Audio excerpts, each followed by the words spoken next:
En forma genérica, vamos a describir qué sucede en el grupo de procesos de inicio, donde se va a generar un acta que le va a dar el go al proyecto, va a asignar al gerente de proyecto. Y también lo que vamos a hacer en este grupo de procesos de inicio, como vimos en el slide anterior, es una definición de quiénes son las personas que pueden afectar o verse afectadas, personas o entidades que pueden afectar o verse afectadas por el desarrollo del proyecto. ¿Por qué? Porque estos interesados pueden tener distintas expectativas, distintos intereses y distinto poder. Entonces, nosotros debemos gestionar a estos interesados porque uno de los objetivos principales del proyecto es satisfacer las expectativas de cada uno de los interesados. Definiendo, como ya lo anticipé, a los interesados como las personas o entidades que pueden afectar o verse afectados por el desarrollo del proyecto, o percibirse afectados, no solamente verse efectivamente afectados. Y ese grado de percepción, ese grado de impacto puede ser positivo o negativo. Entonces, es necesario hacer también una muy buena planificación de la gestión de los interesados. Y los interesados van desde Doña Rosa, que es la vecina de la obra, suponiendo que el proyecto sea la construcción del edificio. Van desde el vecindario, personificado por la señora Rosa, que tiene expectativas de que no perturben su normal desenvolvimiento diario, que no le ensucien, que la tierrita de la obra no ensucie su casa, que no haya vibraciones.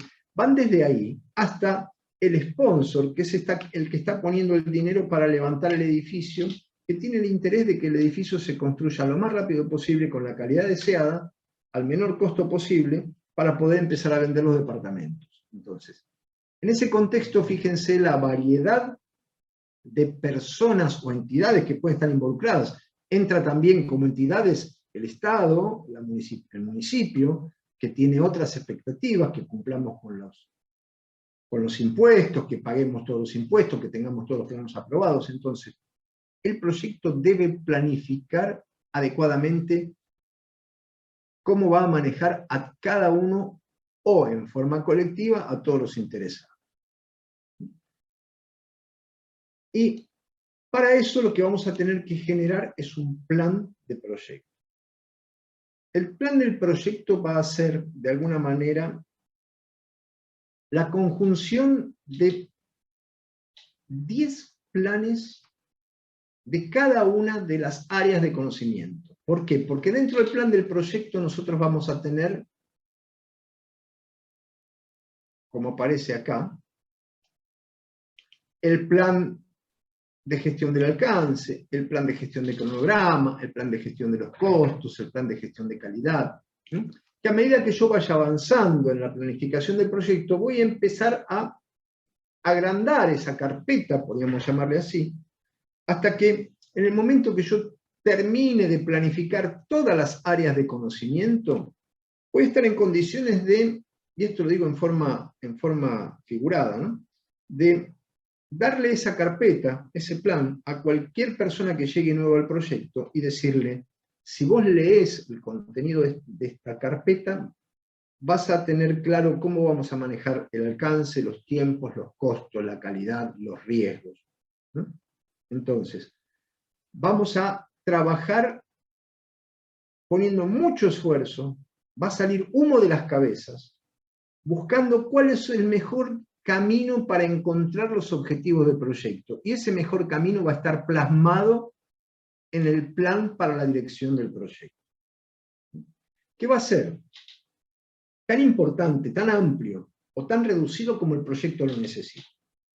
Yo a veces digo en lenguaje coloquial que puedo hacer el galponcito del fondo de mi casa con una agenda abajo del brazo, pero no puedo planificar una parada de máquina de Itaipú con un cuadernito bajo el brazo. Necesito generar un plan que va a tener que tener todas las características necesarias como para que yo pueda desarrollar esas actividades sin grandes inconvenientes. Entonces, no solamente vamos a definir lo que es un plan termina siendo la línea de base del proyecto. Un plan me dice hacia dónde tiene que ir el proyecto. Ese plan va a ser respetado y ejecutado por el grupo de procesos de ejecución. Y junto al grupo de procesos de ejecución van a estar los procesos del grupo de procesos de monitoreo y control, con la misma versión de plan, verificando cuáles son los resultados. Y ahí aparece otra vez la rueda de Deming girando dentro de cada proyecto. ¿Cómo vamos a partir en la planificación? Definiendo claramente qué tiene que hacer el proyecto. Y también, y es muy saludable, definiendo qué no forma parte del proyecto. Para evitar que en el momento de la validación de los trabajos, alguien aparezca con la bendita frasecita, yo creía que. Para evitar el yo creía que, o para evitar olvidarnos, entre comillas, de hacer algún trabajo, tenemos que definir claramente el alcance del proyecto, qué queda adentro y qué queda afuera del proyecto. Desde preguntarle a cada uno de los interesados o de los grupos de interesados cuáles son sus expectativas. Entonces, aquí lo que yo voy a tener que tener es el desafío de convertir una expectativa en un elemento físico entregable. Y después de, como último de los pasos de la planificación del alcance, generar un gráfico que se denomina estructura de desglose de trabajo. Donde, si hay alguien que otra vez abrió el micrófono, donde vamos a ver en forma gráfica cuáles son todos los trabajos que el proyecto debe ejecutar. Esta estructura de desglose de trabajo me está mostrando todo lo que el proyecto tiene que hacer. Lo que no está en la estructura de desglose de trabajo no forma parte del proyecto. Y por supuesto, vamos a ir abriendo el objetivo del proyecto en unidades de menor jerarquía, como va recorriendo el cursor, para ir rompiendo el trabajo del proyecto en unidades más manejables. El generar una EDT está basado en la respuesta a una pregunta muy infantil, que es ¿cómo hay que hacer para comer un elefante? ¿Cómo debo hacer yo para comer un elefante? Lo debo cortar en pedazos. Entonces, ese es el principio básico de generar una estructura de desglose de trabajo, que es uno de los principales resultados de la planificación del alcance.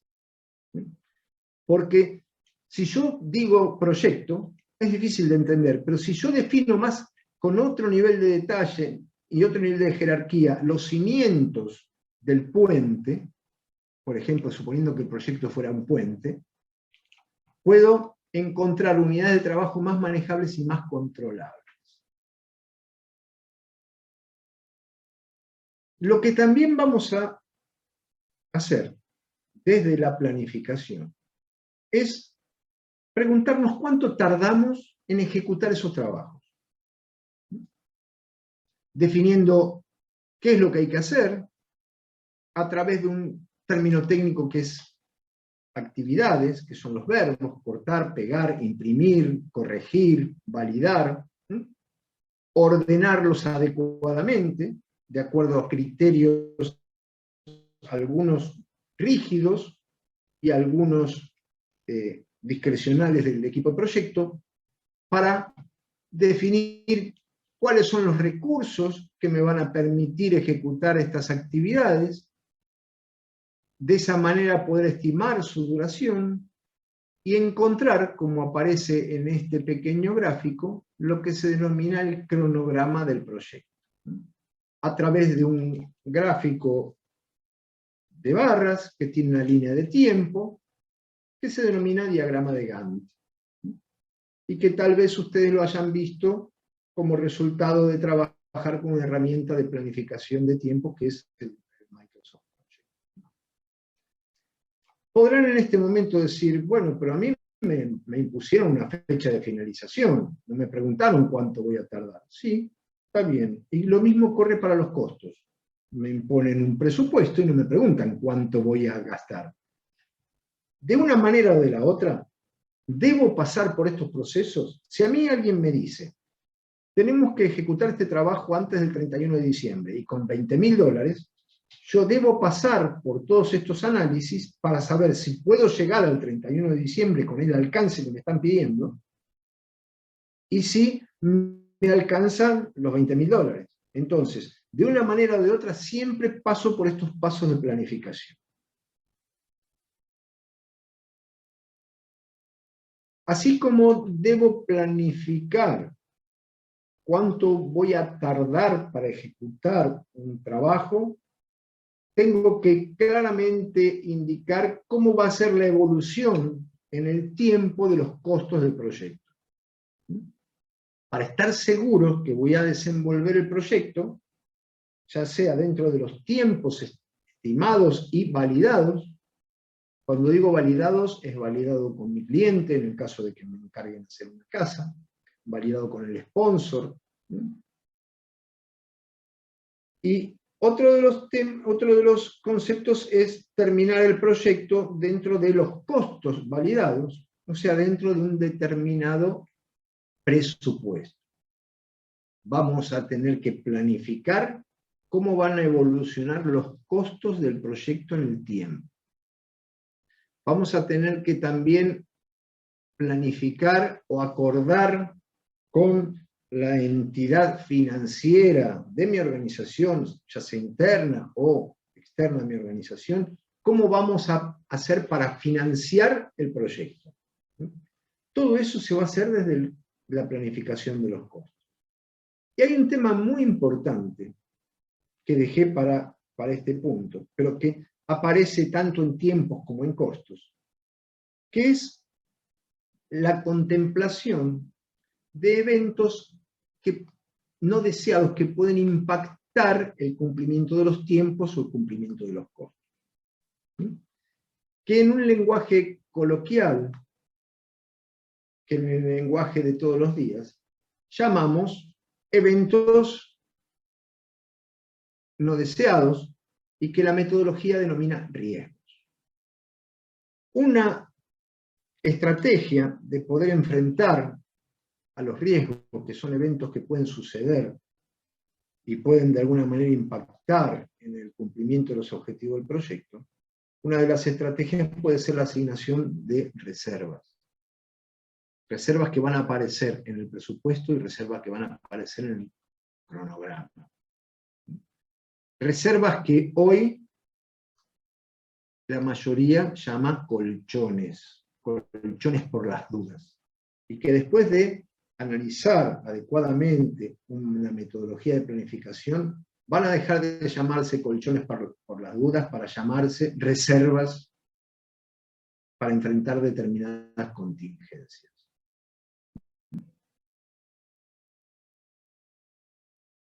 Todo ese proceso de planificación que estamos desarrollando va a tener que también pensar en de qué manera vamos a manejar la calidad, tanto sea de la gestión del proyecto como de los resultados del proyecto. Entonces, es muy importante que generemos un plan de gestión de la calidad, definiendo cuáles son las normas, los estándares que se van a utilizar, definiendo qué medir, cómo medirlo, cuándo medirlo, cuál es el valor deseado y cuál es el desvío tolerado de esas mediciones.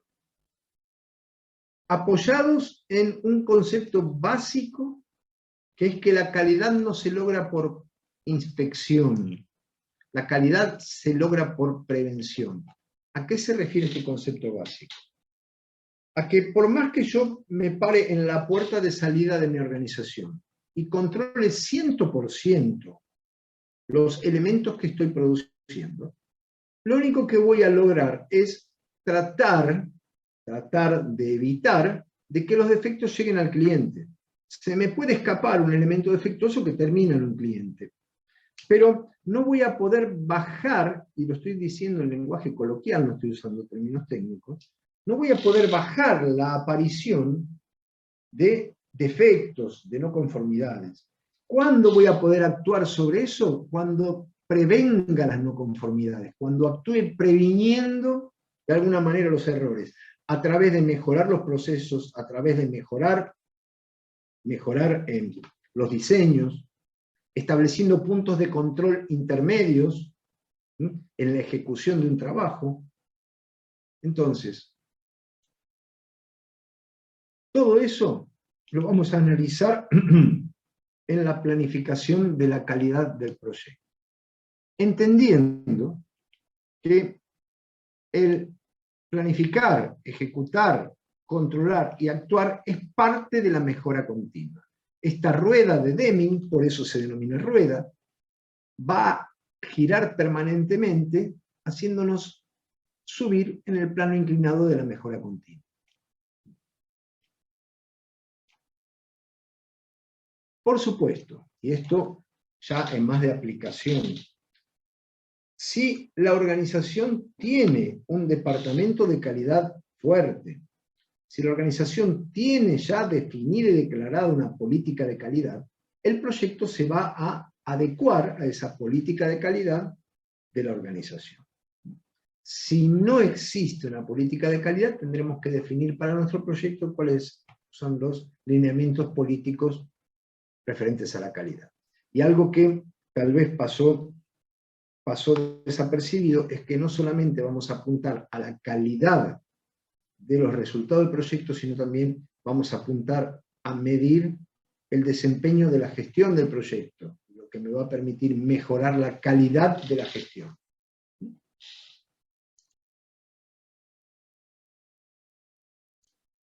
Y enganchado con, o linkeado con la estimación de la duración de las actividades y con la estimación de los costos de las actividades, hay un tema muy importante que es la gestión de los recursos. Y cuando hablemos de recursos, estamos hablando de recursos humanos y recursos materiales, que van a ser gestionados con distintos métodos. Los recursos materiales van a ser gestionados con métodos logísticos. Y los recursos humanos van a tener que ser gestionados con capacidad. Fíjense que en la nube de palabras aparecían muchas palabras, definiciones muy asociadas a la gestión de los recursos. Entonces, no queda librado al azar la gestión de los recursos humanos. Va a haber que generar un plan de gestión de recursos humanos, definiendo claramente cómo vamos a hacer para liderar, motivar, desarrollar a cada uno de los recursos en conocimientos, en aptitudes, no actitudes, aptitudes, o sea, conocimientos técnicos para mejorar el rendimiento de esos recursos, sino también que vamos a trabajar prestando muchísima atención a el desarrollo de las relaciones interpersonales de estos recursos, para que se pueda armar algo que ustedes ya deben haber escuchado más de una vez, un equipo de trabajo para que el esfuerzo total sea mucho mayor que la suma de los esfuerzos. Entonces, no dejamos al azar la gestión de los recursos humanos. Vamos a tener que diseñar un plan y después verificar que ese plan se esté ejecutar esas actividades y verificar cuál es el resultado. Área de conocimiento, especialidad, tema, recursos humanos, que está muy vinculado con las comunicaciones, porque si estamos hablando de liderar, de motivar, de fomentar el espíritu de equipo, todo eso lo vamos a hacer a través de una muy buena comunicación. Aspecto que el PMI no deja librado al azar. Entonces, basándonos en esos interesados que identificamos tempranamente en el grupo de procesos de inicio, vamos a preguntarnos, ¿qué necesita conocer ese interesado?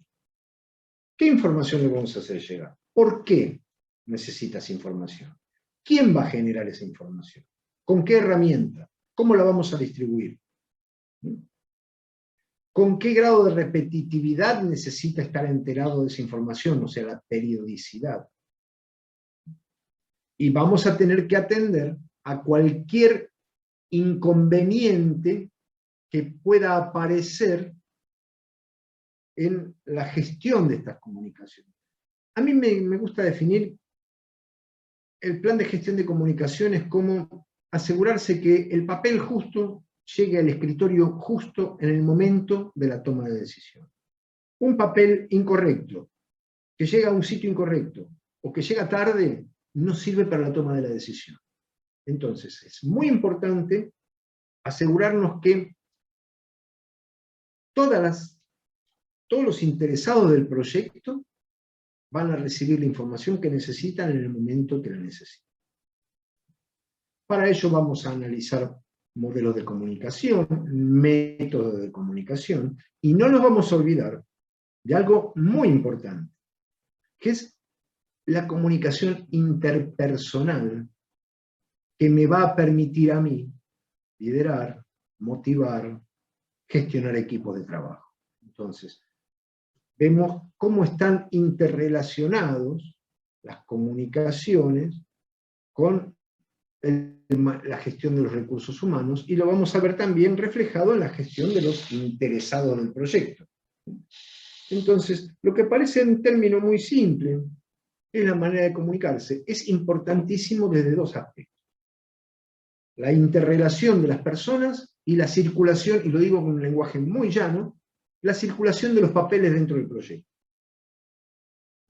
Porque estamos hablando de planificar, ejecutar y controlar. El resultado del control va a ser un informe que tiene que llegar en el momento justo para la toma de decisión, porque si no, no tiene sentido.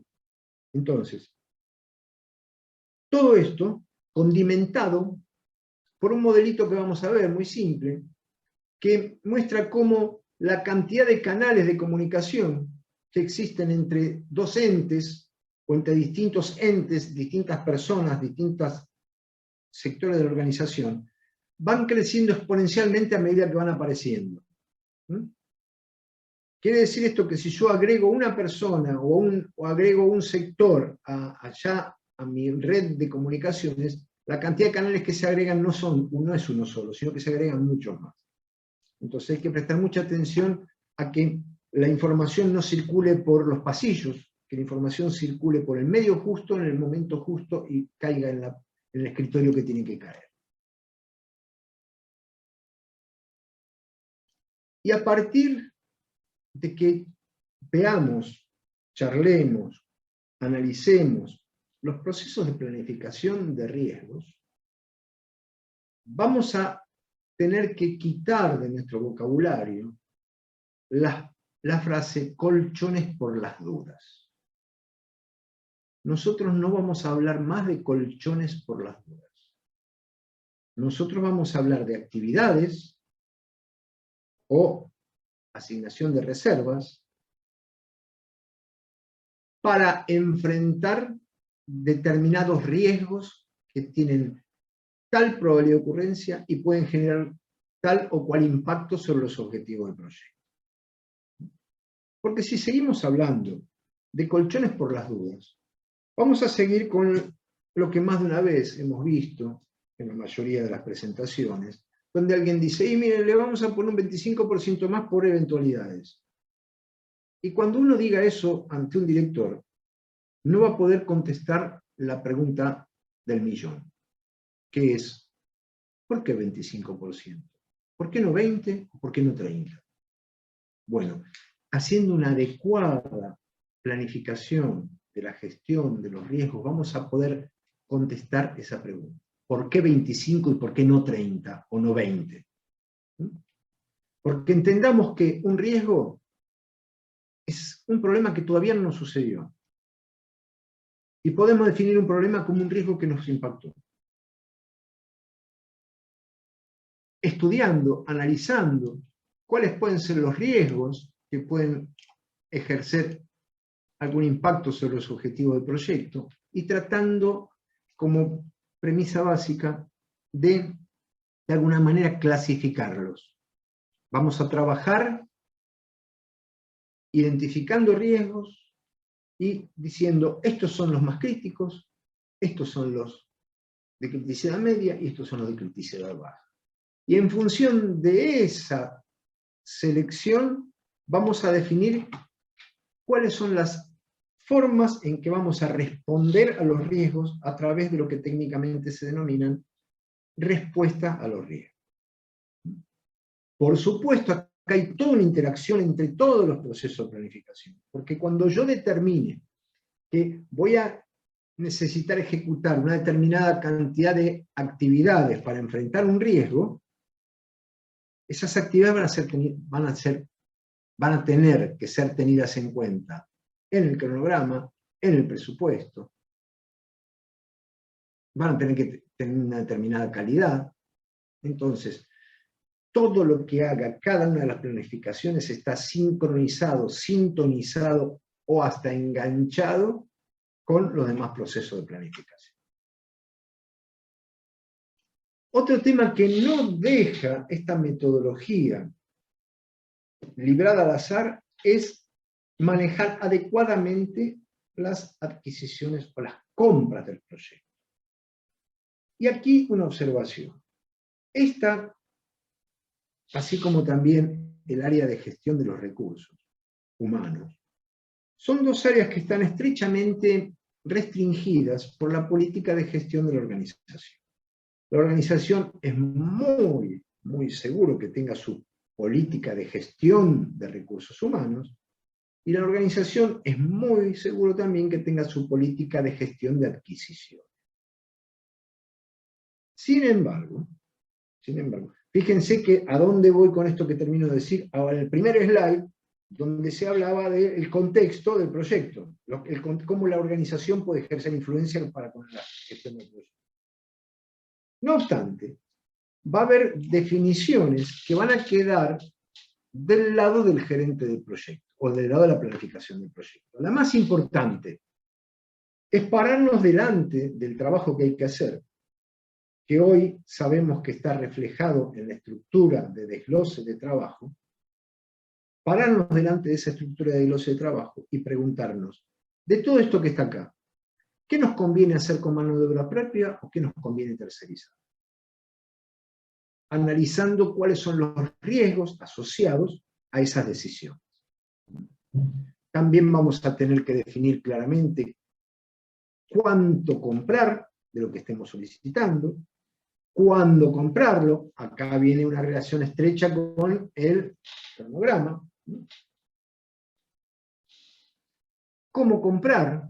Tal vez aquí el cómo comprar está restringido por los tipos de contrato que use la organización. No obstante, nosotros vamos a ver en forma genérica contratos, qué tipo de contratos hay, quiénes pueden ser las posibles oferentes e invitar. Y algo muy importante, definir desde el punto de vista del solicitante o requirente qué necesita que le provean, cuáles son las características de lo que está solicitando, cómo va a medir a cada una de las ofertas en función de esas características que está indicando que va a controlar. Entonces, si bien acá hay una influencia muy fuerte de la política de compra de la organización, hay mucho trabajo que queda dentro del proyecto, que es definir qué necesito y cómo voy a medir las ofertas que me hagan para estar seguro de que lo que me están ofertando es beneficioso para el proyecto Y de esa manera después, a través de distintos procesos que vamos a charlar, generar un contrato o acuerdo. El resultado fundamental de los procesos de adquisiciones se genera un contrato.